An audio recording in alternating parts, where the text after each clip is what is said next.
Hello बच्चों, अब प्रश्नावली 4.2 का प्रश्न नंबर 4 है। प्रश्न है निम्नलिखित समीकरण को हल कीजिए। कोई शर्त नहीं है, कोई उन्होंने ऑप्शन नहीं दिया है, सिर्फ कहा है कि समीकरण को हल करो। तो अभी तक हम सीख चुके हैं कि जो संख्या चर के साथ गुणा में है तो वो भाग देंगे और अगर भाग में है तो गुणा करेंगे। ठीक है। अब हमें यहाँ पर कुछ शर्त नहीं है कि लिखें, पर आप लिखोगे तो ज्यादा अच्छा है। तो ये 10 क्या है, चर क्या है, यहाँ पे चर क्या है, p है ना। यहाँ पे भी p है और यहाँ पे भी p है और हमें ये किस में है, गुणा में है। तो हमें क्या करना है, सॉल्व करने के लिए जो दोनों हमने 3 और 1 और 2 क्वेश्चन में सीखा है उसी को आगे करेंगे। तो यहाँ पे 10 का भाग दोनों पक्षों में देने पर, ठीक है, ये हमने लिख दिया। देंगे अब हम 10p/10, ये भाग के लिए लिख दिया, बराबर क्या है 100, तो अपॉन 100 10 से भाग दे रहे हैं तो इसके अपॉन में भी हमने क्या करा, 10 लिख दिया। अब 10 से 10 तो कैंसिल हो जाएगा और यहाँ पे 10 से ये 0, तो यहाँ पे क्या बचेगा, p = 10। ये हो गया इसका आंसर, ये चर अलग हो गया, ये इसका मान आ गया। ठीक है। अब इसी तरीके से हम क्या करेंगे, दूसरा क्वेश्चन। अब यहाँ भी क्या है, 10 किस में है, p में है और यहाँ पे 10 क्या है, प्लस में है। तो हमारे पास दो ऑप्शन है, या तो हम इसे पहले माइनस कर दें, है ना, फिर इसके बाद करें, या फिर हम तो पहले अपन माइनस करते हैं। तो 10p + 10 - 10 बराबर 100 - 10। दोनों पक्षों में 10 को घटाने पर देखो, अभी तक जब हम क्वेश्चन करते हैं ना तो एक क्वेश्चन जो फर्स्ट होता है एक स्टेप वाला होता है, सेकंड दूसरी, जब तीसरा और चौथा क्वेश्चन आता है तो उसमें ऊपर की दोनों स्टेप आ जाती है, जैसे इसमें। तो अभी हमें घटाना भी है और भाग या गुणा भी करना है। तो ये हो गया 10, तो ये और ये 10 कैंसिल हो जाएंगे, है ना। तो हमारे पास क्या आएगा, 10p = ये सबट्रैक्ट होगा यानी घटेगा, तो ये आ जाएगा 90। ठीक। अब यहाँ पे कौन सी कंडीशन बन गई, भाग और गुणा वाली। फिर लिखेंगे दोनों पक्षों में 10 का भाग। ठीक। तो 10p/10 बराबर 90/10। तो 10 से 10 कट गया, 0 से 0 कट गई, तो p बराबर आ गया 9। ठीक, ऐसे आया समझ में। यहाँ पे 10 प्लस में था तो हमने उसे घटाया, घटाने के बाद जो आंसर आया उसमें हमने भाग दे दिया। अब हम ये वाला सी पार्ट करेंगे। अब देखो, इसमें तो ना जोड़ नहीं है ना घटाना है, सीधा क्या है, भाग है।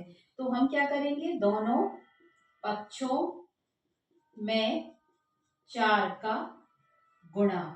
क्या करेंगे, गुणा, क्योंकि ये नीचे है मतलब भाग में है। तो ये हो जाएगा p/4 × 4 बराबर 5 × 4।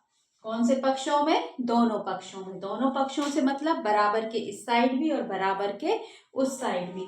सो 4 से 4 कैंसिल और ये आ जाएगा p = 20। ये इसका आंसर हो गया।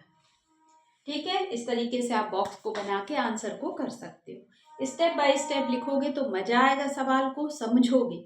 इसी तरीके से सारे क्वेश्चन को एक बार नहीं, कम से कम 4 से 5 बार करो। 2 बार देख के करो, एक बार बिना देखे, फिर गलती हो जाए तो उसे फिर चौथी बार करो।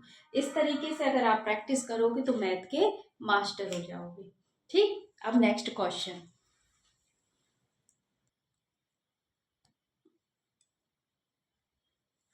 अब देखो, हमारा डी क्वेश्चन है। -p/3 = 5। इसमें से किस में है, डिवाइड में है, तो हम क्या करेंगे, मल्टीप्लाई करेंगे। अब देखो, इस निम्नलिखित समीकरण को कुछ कहा नहीं है तो हम डायरेक्ट भी लिख सकते हैं। तो -p/3 × 3 = 5 × 3। तो ये हो गया, 3 से 3 कैंसिल, -p बराबर 15। ये आ गया -p बराबर 15। ठीक। अब दूसरा क्वेश्चन ले लेते हैं अपन। अब देखो, इसमें मल्टीप्लाई में भी है और भाग में भी है। तो हम सबसे पहले क्या करेंगे, इसको गुणा करेंगे तो 4 का गुणा करेंगे और 6 में भी 4 का। आप चाहो तो लिखो, क्या लिखोगे? दोनों पक्षों में 4 का गुणा। इतना शॉर्ट भी लिख सकते हो, ठीक है, करने पर, या ये छोड़ सकते हो। ये 4 से 4 कैंसिल हो गया, ये बचा 3p बराबर 4 6 24। आप देखो ये गुणा में आ गया, फिर हमें भाग देना पड़ेगा, तो भाग देने पर 3 से, है ना, ऐसे भी लिख सकते हैं। तो 3p/3 और बराबर 24/3। तो 3 से 3 कट गया और 3 8 है 24, p बराबर हो गया 8, क्योंकि 3 के टेबल में 24 8 टाइम आता है, इसलिए 3 8 है 24, तो हमने 3 से काट दिया। आया समझ में? अब नेक्स्ट, यहाँ पे 3s बराबर 9 है, तो ये गुणा में है तो हम भाग देंगे, भाग देने पर 3 से, ठीक। तो 3s/3 बराबर 9/3। 3 से 3 कैंसिल, तो 3 3 का 9, तो s बराबर क्या आ गया? -3, क्योंकि ये जो माइनस होता है ये खत्म नहीं होता, ये आंसर के साथ ही चलता है। सो ये आंसर आ गया, ठीक। हमारे ABCDEF 6 क्वेश्चन हो गए। अब समझ आ गए होंगे कि जो गुणा में है वो भाग में जाएगा, जो भाग में है वो गुणा में जाएगा। इस तरीके से हम क्वेश्चन को बार बार देख के करें, फिर समझें, फिर करें, तो प्रैक्टिस से सबसे अच्छा हो जाएगा। और वीडियो को कैसे करते हैं? वीडियो को पहले देख लिया, समझा, फिर पॉज कर दिया, फिर उसको लिख लिया, फिर पॉज कर दिया, ऐसे करके लिख के हमें समझो और फिर पूरा क्वेश्चन देखो कि हमें कहाँ समझ नहीं आया, फिर उसकी प्रैक्टिस करो। तो ऐसे आप करोगे तो बहुत अच्छा समय से क्वेश्चन कंप्लीट हो जाएगा, ठीक। अब नेक्स्ट क्वेश्चन, अब देखो ये है जी वाला, 3s + 12 बराबर 0। अब इसको कैसे करेंगे? ये देखो, इसमें एक बार माइनस करेंगे फिर करेंगे, तो 3s + 12 - 12 बराबर 0 - 12। दोनों साइड, दोनों ऐसे भी लिख सकते हैं, दोनों तरफ 12 घटाने पर, ठीक है। पक्ष भी लिख सकते हो, तरफ भी लिख सकते हो। तरफ वैसे उर्दू शब्द है। ये 12 से 12 कैंसिल हो गया, तो बचा क्या?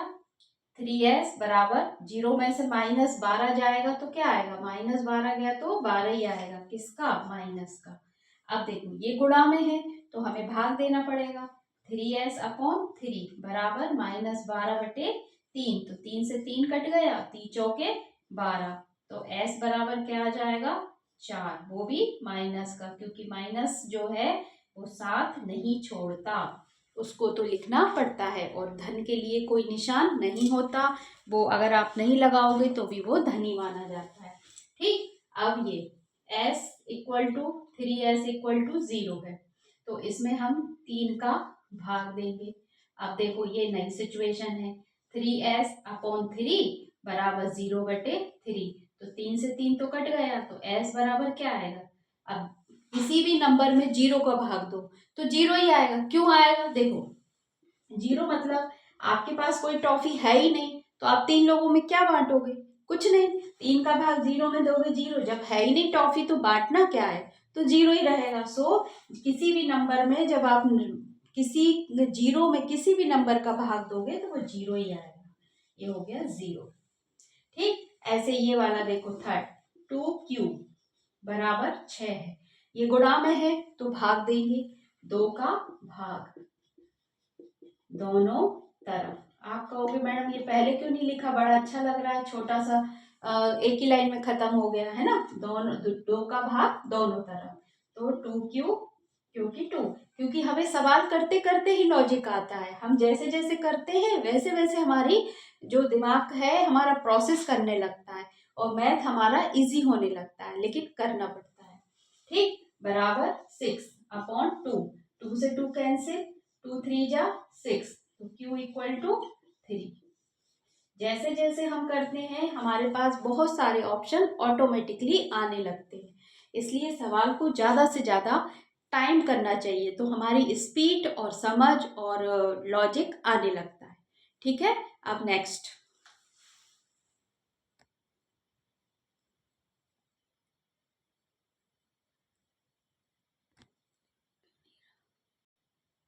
अब देखो जे वाला है, यहाँ पर सिचुएशन सेम टू सेम है। कैसे? 2g माइनस 6 बराबर 0 एक ऑप्शन, फिर 2q प्लस 6 इक्वल टू 0। ठीक, पर यहाँ पे उनने क्या करा, 2g प्लस 6 इक्वल टू 12 दे दिया। इक्वेशन एक जैसी है, यहाँ पे 2 बार 0 और यहाँ प्लस माइनस, पर यहाँ पे 12 दे दिया। अब देखो क्या होगा, ये मल्टीप्लाई में है। क्या है ये? मल्टीप्लाई में। तो ये क्या हो जाएगा, हम डिवाइड करेंगे। 2q माइनस 6 बराबर 0 को 2 से भाग देने पर। ठीक, तो 2q में 2 का भाग 2 और नहीं, 2 का भाग नहीं जाएगा। देखो ये 6 है ना पहले, तो इसे घटाना ही पड़ेगा। तो ये क्या हो जाएगा, 2q प्लस 6 माइनस 6 प्लस 6 करेंगे, प्लस 6 बराबर 0 प्लस 6। दोनों तरफ क्या करेंगे, हम 6 जोड़ेंगे, तरफ 6 जोड़ने पर। ठीक, अब 6 जोड़ो तो ये और ये तो कैंसिल, तो ये हो गया 2q बराबर वही जैसे पहले था, कोई भी नंबर को 0 में जोड़ोगे तो कितना रहेगा, उतना ही रहेगा 6। अब ये गुणा में है तो 2 का भाग देने पर। ठीक, तो देंगे 2q अपॉन 2 बराबर 6 अपॉन 2। तो 2 से 2 कैंसिल, 2 3 जा 6, तो q इक्वल टू 3 आया। ठीक है, एक बार जोड़ा, घटाया, काटा और फिर डिवाइड करा। दो सिचुएशन हो गई, जो फर्स्ट क्वेश्चन में थी और सेकंड में थी। अब ऐसे यहाँ पे होगा, ये है 2q प्लस 6 है बराबर 0, तो हम क्या करेंगे, 2q plus 6 minus 6 equal to 0 minus 6। अब यहाँ जोड़ा था तो यहाँ घटाया, तो घटाने पर। ठीक, तो ये और ये कैंसिल, तो 2q बराबर माइनस 6। अब हम 2 का भाग देने पर, तो 2q अपॉन 2 बराबर माइनस 6 अपॉन 2। 2 से 2 कैंसिल, 2 से ये 3 कैंसिल, आंसर किस में आएगा, माइनस में। क्यों?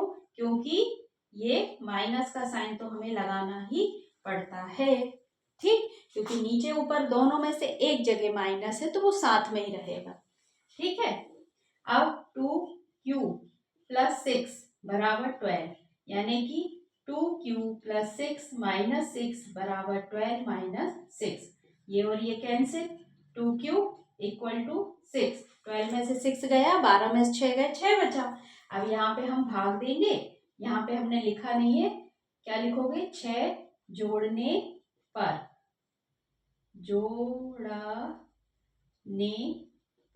इतना शॉर्ट लिख दिया। भाग देने पर किसका, 6 का, तो 2 का, तो 2q अपॉन 2 बराबर 6 अपॉन 2, कैंसिल आउट, 2 3 जा 6, तो ये आ गया q इक्वल टू 3। जैसे कि फर्स्ट में आया था, 0 के साथ 6 जोड़ा तो q इक्वल टू 3 आया, पर यहाँ पे 12 था।